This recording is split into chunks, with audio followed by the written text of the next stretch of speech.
எதிரிகள் விமர்சனம் பண்ற மாதிரி, நசாராக்கள்லாம் இதுல கேள்வி கேட்கிற மாதிரி எல்லாம் சில ஹதீஸ்களை மனுஷன் தானே பதிவு பண்றான். குர்ஆன் மாதிரி அல்லாஹ்வுடைய ரசூலை ரெக்கார்ட் பண்ணிட்டு போகலையே. அதனால ஹதீஸ்களை நம்ம அப்படி எடுத்துக்கொள்வோம். ஆளும் சரியா இருக்க வேண்டும், மெசேஜும் சரியா இருக்கு. ஹதீஸை மறுக்கிறான் ஒரு கூட்டம், அது தப்பு. ஹதீஸ் அவசியம்ங்கிறத விலைக்கு நூல் போட்டுக்கிறோம் நாங்க. அதாவது குர்ஆன் மட்டும் போதுமா, அந்த நூல்ல ஹதீஸை பின்பற்ற அவசியத்தையும் போட்டிருக்கிறோம். இவர் கேட்ட கேள்விக்கு பதிலாக ஹதீஸுகள் குர்ஆனுக்கு முரண்படுமாங்கிற ஒரு புத்தகத்தையும் போட்டிருக்கிறோம். அந்த ரெண்டு புத்தகத்தை நீங்க படிச்சீங்கன்னு சொன்னா எல்லா குழப்பமும் தீர்ந்துரும். நாம சொல்லக்கூடிய இந்த நிலைப்பாடு தான் அந்த காலத்திலிருந்த ஹதீஸ்களில் உள்ள ஒரு நிலைப்பாடு, புதுசு ஒன்றும் கிடையாது. ஆதாரப்பூர்வமான ஹதீஸுடைய அர்த்தம் கருத்து குர்ஆனோட மோதக்கூடாது, அறிவிப்பாளர் கரெக்டா இருக்கணும். இந்த ரெண்டு கண்டிஷனோட தான் இருக்கிறது. அது என்னென்ன டெக்ஸ்ட் எங்கெங்கெல்லாம் இருக்கிறது, அதுக்கு ஆதாரமான குர்ஆன் வசனம் எல்லாம் அந்த புக்ல ஹதீஸ்கள் குர்ஆனுக்கு முரண்படுமாங்கிற புத்தகத்தில் நினைஞ்சிருக்கணும், தெளிவா விலைக்கு இருக்கும். அந்த புத்தகத்தை வாங்கி படிச்சுக்கிறேன் தம்பி, அந்த புத்தகத்தை வாங்கி படிச்சுக்கிறேன். குர்ஆன் அல்லாஹ்வால் பாதுகாக்கப்பட்டிருக்கிறது, ஹதீஸும் இந்த கண்டிஷன் போட்டதன் மூலமாக பாதுகாக்கப்படுது. இந்த கண்டிஷன் இப்படி இருந்தா தான் சரின்ற ஒரு கண்டிஷனை அல்லாஹ் போடுறான்ல, குர்ஆனுக்கு மாற்றமா இருந்தா ஏத்துக்கொள்ள கூடாதுன்னு பாதுகாக்கப்பட்டுருச்சு. ஆதாரப்பூர்வமான அறிவிப்பாளரை இல்லாட்டி ஏத்துக்கிற கூடாதுன்னு இருக்குல்ல, பாதுகாக்கப்பட்டு போச்சுல. ரெண்டு கலந்து கிடக்குது. ஆனா இதைத்தான் ஏத்துக்கிறேன்னு இதைத்தான் ஏத்துக்கிற கூடாதுங்கிறது ஒரு வழிகாட்டுதல் இருந்தா பாதுகாக்கப்பட்டு போச்சா இல்லையா? அது பாதுகாக்கப்பட்டு தான் இருக்கு. நீங்க சொன்னீங்கல்ல, ரெண்டு இது சொன்னீங்கல்ல, குர்ஆன் அதாவது ஒரு சரியான ஹதீஸ் குர்ஆனுக்கு மோதக்கூடாது, அதோட சனது கரெக்டா இருக்கணும். சரி, இப்ப நான் என்ன கேக்குறேன், எதிர்கேள்வி உங்கள்ட்ட கேக்குறேன், இந்த ஹதீஸை எடுத்துக்கிறணுமா கூடாதா? இல்ல நான் கேட்கறது உங்களுக்கு பதிலுக்காக கேட்கிறேன். நீங்க கேட்டீங்கல்ல, இப்ப இதை எடுத்துக்க நீங்க அமல்படுத்துவீங்களா? ஏன் மாட்டேங்கிறீங்க? இந்த பாலூற்ற ஹதீஸ உங்க குடும்பத்துல ஹதீஸை அமல்படுத்தணும்ல, உங்க குடும்பத்துல ஒரு பிரச்சனை வந்து அமல்படுத்த மாட்டேன்னு உங்க மனசுல சொல்லுதுல, அதுக்கு என்ன காரணம்? என்ன காரணம்னா மனவிச்ச காரணமா? சஹீஹ் முஸ்லிம்ல ஆயிஷா ரலியல்லாஹு அறிவிக்கிற இன்னொரு ஹதீஸ் வருது. இது சாலிம் ரலியல்லாஹு அவங்களுக்கு மட்டும்தாங்கிற ஒரு ஹதீஸ் பதிவா இருக்குது. சரி, அதை கருத்துல கொண்டு நாங்க அதை எடுத்து செயல்படுறோம். அதுதான் காரணமா? ஒரு விஷயம் சாலிமுக்கு மட்டும் இந்த கேள்விக்கு ஆன்சர் அந்த புக்ல இருந்து அதை படிக்கலையா? இல்ல, இன்னொரு விஷயம் ஆன்சருக்கு ஆன்சர் நான் சொல்லிடுறேன். நான் கேட்ட கேள்வி என்னன்னா, சஹீஹான ஹதீஸ் இப்ப நம்ம கையில இருக்குல்ல, இது அல்லாஹ்வால பாதுகாக்கப்பட்டிருக்கு இல்லையா?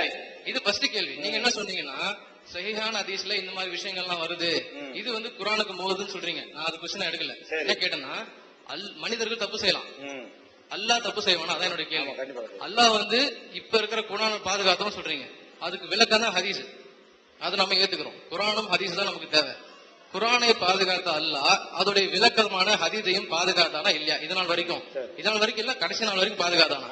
அதான் கேள்வி. அதாவது பாதுகாத்தாண்டோன்னு என்ன விளங்கிறாருன்னா, ரெண்டையும் கலந்து மனுஷன் எழுதி வைக்கிறானே, அதனால பாதுகாப்பு இல்லைன்னு விளங்கிறாரு.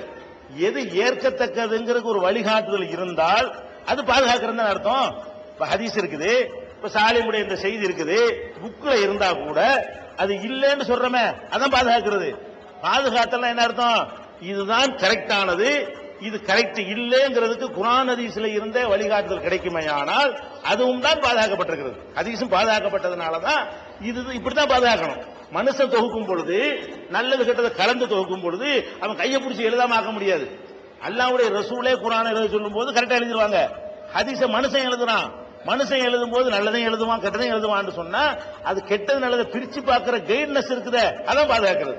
அதனால பாதுகாக்கப்பட்டு தான் இருக்கிறது. பாதுகாக்கப்பட்டதுதான் அந்த ரூல். எந்த ரூலு? குர்ஆனுக்கு முரணா இருக்கக்கூடாது, குர்ஆனுக்கு விளக்கமா இருக்கும் அல்லாஹ் சொல்ற காரணத்தினால.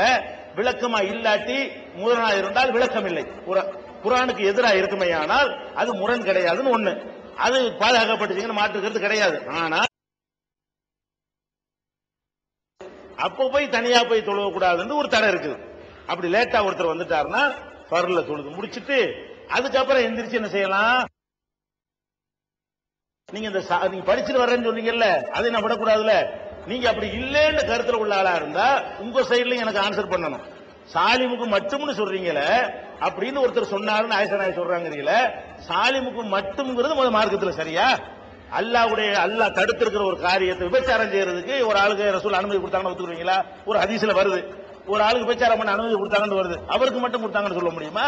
ஃபஹ்ஷாவை அருவருக்கத்தக்கதை அல்லாஹ் ஏவ மாட்டான்.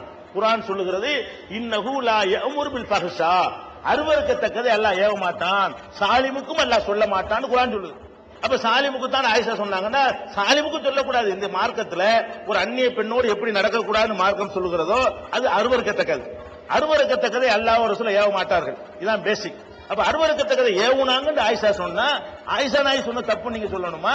அருவருக்கத்தக்க ஒன்றை சாலிமுக்கு அல்ல அனுமதி கொடுத்தாமீங்களா? அருவருக்கத்தக்கதை அப்ப அல்ல அனுமதி கொடுப்பானா? விபச்சாரம் பண்ண ஒரு ஆளுக்கு அனுமதி கொடுத்துருவானா? ஒரு ஆளுக்கு விபச்சாரம் பண்ண அனுமதி கொடுப்பானா? திருடுறதுக்கு ஒரு ஆளுக்கு அனுமதி கொடுப்பானா? இது அசிங்கமா இல்லையா?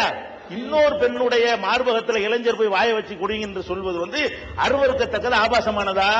உங்களுக்கு அசிங்கமா, உங்களுக்கு தெரிஞ்ச இல்ல அசிங்கமா ஆபாசமானதா? மார்பகத்தை மறைக்கணும், மேல துண்டை போட்டுக்கிறன்னு, அது மாதிரி முகத்தை கையை தவிர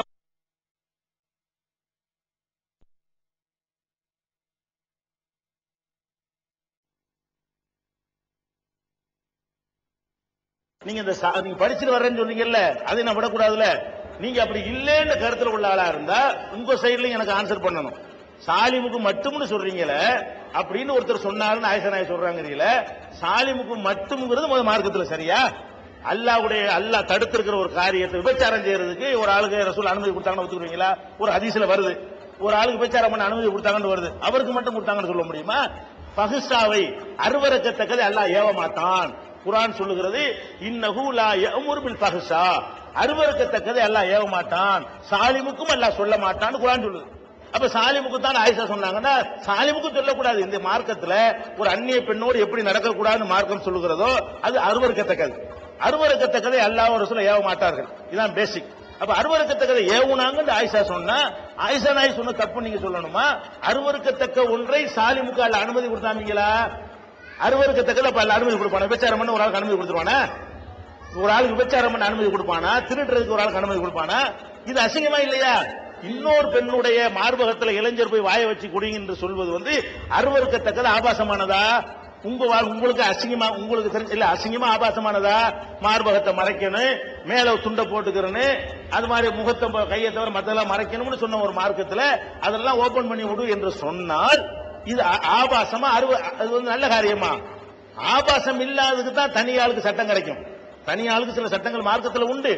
குர்பானி கொடுப்பாரு, ஒருத்தர் முடிய கொடுத்துருவாரு, உனக்கு மட்டும் தான் இனிமே கிடையாது, ஆபாசம் கிடையாது. ஆபாசத்தை அல்லாஹ் ஏவ மாட்டான்னு குர்ஆன்ல இருக்கும் பொழுது அருவருக்கத்தக்கதை ஏவ மாட்டாங்க போது அது சாலிமுக்கு மட்டும்ங்கிற ஆன்சர் தப்பு. அப்படின்னா நீங்க ஏற்றுக்கொள்றாரு என்ன செய்யணும்? எல்லாத்துக்கும் சொல்லணும், ஒண்ணு இல்லைன்னு சொல்லணும், ரெண்டுல ஒண்ணு சொல்லணும். பாதுகாக்கப்படலைன்னு சொல்ற கருத்துல உள்ளவங்களா இருந்தால் அல்லது அது சரிதான் நாங்க தான் தப்பா சொல்றோம் இருந்தா எனக்கு சாலிம் விஷயத்துக்கு அதை டிஸ்கஸ் பண்ண எல்லாம் தெளிவாயிரும். நீங்க அது அருவருக்கத்தக்கது அல்லாஹ் சலுகை கொடுப்பான்னு சொல்றீங்களா? சொல்லுங்க. இல்லன்னா நீ அமுல்படுத்துவீங்களா? அல்ல அமுல்படுத்தாட்டாலும் சரிதான் சொல்லுவீங்களா?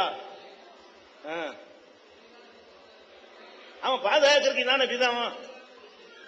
நீங்க அரசியல் சாசனம் பாதுகாக்கப்பட்டிருக்குன்னு சொல்றோம். நீங்க ஒரு பிரச்சனை போய் பிரிண்ட் பண்ணும் போது அரசியல் சாசனம் 4 வாரத்தை சேர்த்து எழுதிட்டீங்க, பாதுகாக்கப்படலன்றீங்களா? பாதுகாக்கப்படுதல் என்பது அல்லாஹ்வா எழுதி புஸ்தகமா தந்தா தான் அதுல வேற ஒருத்தன் கை வைக்க இயலாது. அப்படி குர்ஆன் அல்லாஹ் தந்திருக்கான். எழுதி தராட்டாலும் அல்லாஹ்வுடைய ரசூல் வாழ்க்கையிலேயே இருந்து சரிபார்க்கப்பட்டிருச்சு. ஹதீசுகள் செவி வழியா வந்ததை மனிதர்கள் எழுதி கொண்டார்கள். அப்ப ஹதீஸ் பாதுகாக்கப்படல. ஹதீஸ் பாதுகாக்கப்படுது. எப்படி பாதுகாக்கப்படுதுன்னா சரியானது தவறானதை கண்டுபிடிக்கும் வகையில் பாதுகாக்கப்படுகிறது. கலந்து விடுவதிலிருந்து பாதுகாக்கப்படல.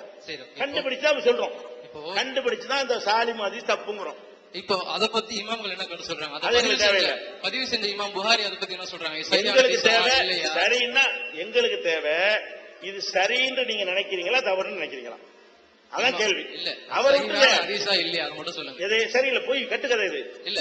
அப்ப சஹீஹ் புகாரில வந்து இருக்கு. எதை வச்சு நீங்க சொல்றீங்க? சரியான குர்ஆனுக்கு மாற்றமா இருக்கு. நீங்க எது வச்சு ஏத்துக்கிறீங்க? நீங்க அதாவது குர்ஆனுக்கு மாற்றமா நபி ஸல்லல்லாஹு அலைஹி வஸல்லம் பேசிருக்காங்க நீங்க சொல்றீங்க. பேசிருக்க மாட்டாங்கங்கறீங்க. அப்ப இந்த மாதிரி ஒரு விஷயம் வருது, அப்ப நம்மளோட கடமை என்ன? நம்ம கடமை தூக்கி போட்டுறது அவ்வளவுதான். அதுக்கு எங்க இருந்து நீங்க ஆதாரம் எடுத்தீங்க? குர்ஆனுக்கு மாற்றமா இருக்காது. குர்ஆனையும் ஹதீஸையும் கம்பேர் பண்ணோம்ங்கறீங்க. ஆமா, அதுக்கு என்ன நீங்க ஆதாரம் எடுத்தீங்க? குர்ஆன்ல இருந்து நீங்க ஆதாரத்தை காட்டுங்க. குர்ஆன்ல இருந்து நான் காட்டுறேன். முஹம்மதே உம்மை குர்ஆனுக்கு விளக்கம் சொல்ல தான் அனுப்பி இருக்கிறேன். முரணா பேசின விளக்கமா நான் கேக்குறேன். உங்களை விளக்கம் சொல்றதுக்கு அனுப்பி இருக்கிறேன். விளக்கம்னா உள்ளதை தஃப்சீர் பண்ணுவீங்களா, அதுக்கு எதிரா பேசுவீங்களா? அப்போ ரசூலுல்லாஹ்க்கு இல்ல ரசூலுல்லாஹ்க்கு ஒரு அதிகாரம் இருக்குதா இல்லையா? அதிகாரம் முரணா பேசுறது அதிகாரம் கிடையாது. அதாவது வந்து ரசூலுல்லாஹ்க்கு ஒரு சட்டத்தை இலகுவாக்குவதற்கும் இல்ல வந்து ஒரு சட்டத்தை விலக்குவதற்கும், இப்ப ஒரு சட்டம் வருது, ஒரு சில நபருக்கு விதி விலக்கு கொடுக்குறாங்க, அதுக்கு அதிகாரம் இருக்குதா இல்லையா? அதிகாரம் கிடையாது. ஆபாசத்துக்கு அதிகாரம் கிடையாது. நார்மலா சட்டம் வந்துச்சு, அத வந்து நார்மலுக்கு பேசல. இப்ப நார்மலா தான் ஏத்துக்கிறோமே.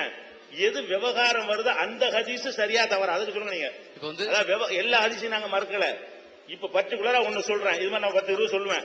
இந்த ஹதீஸ் சரின்னு நீங்க சொல்றீங்களா தவறுங்கிறீங்களா? ரசூலுல்லாஹ் அதிகாரம் இருக்குல்ல, அதிகாரத்துல செஞ்சாங்கங்கறீங்க, செஞ்சாங்கங்கறீங்கல்ல, இது செய்ய மார்க்கத்துல ஆதாரம் காட்டுங்க. ஆமா, அசிங்கத்துக்கு அனுமதி இருக்குல்ல, நபி ஸல்லல்லாஹு அலைஹி வஸல்லம் அனுமதிச்சதா ஹதீஸ்ல பதிவாயிருக்கிறது. இருக்கிறது தானே? ஆமா, நபி ஸல்லல்லாஹு அலைஹி வஸல்லம் சொன்னாங்கல்ல, இது ஹதீஸ்ல சொன்னாங்கன்னு இருக்குது, சொன்னாங்கன்னு எழுதிருக்காங்க, சொன்னாங்கன்னு எழுதிருக்காங்க. ஆனா வந்து அது பாதுகாக்கப்பட்டிருக்குன்னு நம்ம நம்புறோம்.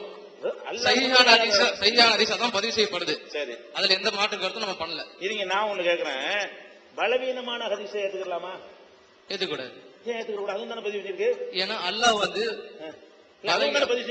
பிரிச்சு காட்டிட்டாங்க. சஹீஹான ஹதீஸ் இது அல்லாஹ் பிரிச்சு காட்டலையா? இதேதான் ஹதீஸை வந்து அல்லாஹ் பாதுகாக்கல. இல்ல நான் கேக்குறேன், நீங்க சொல்லுங்க. லைஃபான ஹதீஸ்களை அல்லாஹ் பாதுகாத்தானா இல்லையா? நான் கேக்குறேன், நீங்க சொல்லுங்க. லைஃபான ஹதீஸ்கள் இருக்குல்ல, அதை ஏத்துக்கலாமா? ஏத்துக்கூடாது. லைஃபான ஹதீஸ் எங்க இருக்குது? புக்ல தான் இருக்கு. ஆமா, சஹீஹான புக்ல தான் இருக்கு. ஆமா, அப்ப அது பாதுகாக்கலப்ப லைஃபான ஹதீஸையும் ஏத்துக்கணும். உங்க கருத்துப்படி அல்லாஹ் எல்லாத்தையும் பாதுகாத்தான்னு சொன்னா ஹதீஸ் புக்ல என்னென்ன இருக்குதோ சொரக்காதுண்டா சொர்க்கத்துக்கு போகலாம் ஹதீஸ்ல எழுதி வச்சுட்டாங்க, ஏத்துக்க வேண்டியதானே? இல்ல ஜி, பாதுகாக்கப்பட்டிருக்க அறிவிப்பாளர் தொடர வச்சு நீங்க சொல்றீங்க. சரி, நீ பாதுகாக்கல சொல்றது கேளுங்க. அறிவிப்பாளர் தொடர வச்சு நீங்க வந்து பிரிக்கிறாங்கன்னு சொல்றீங்க. அதுல குர்ஆன்ல ஆதாரம் இருக்குது. உங்ககிட்ட ஒரு செய்தி வந்துச்சுன்னா அது வந்து உடனே ஏத்துக்காதீங்க.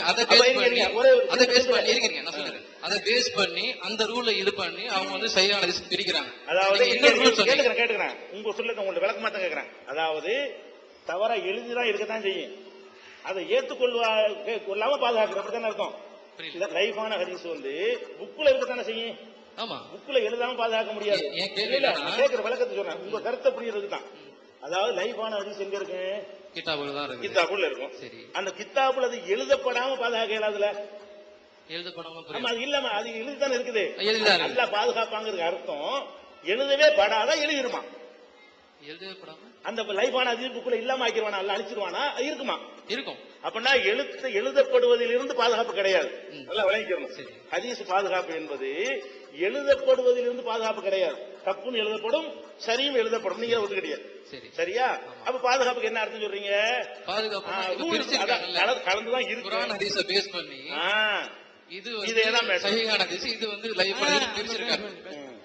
முடிஞ்சு வச்சுட்டாங்க. என்ன கொஸ்டின்னா, நீங்க 2 ரூல் சொன்னீங்க.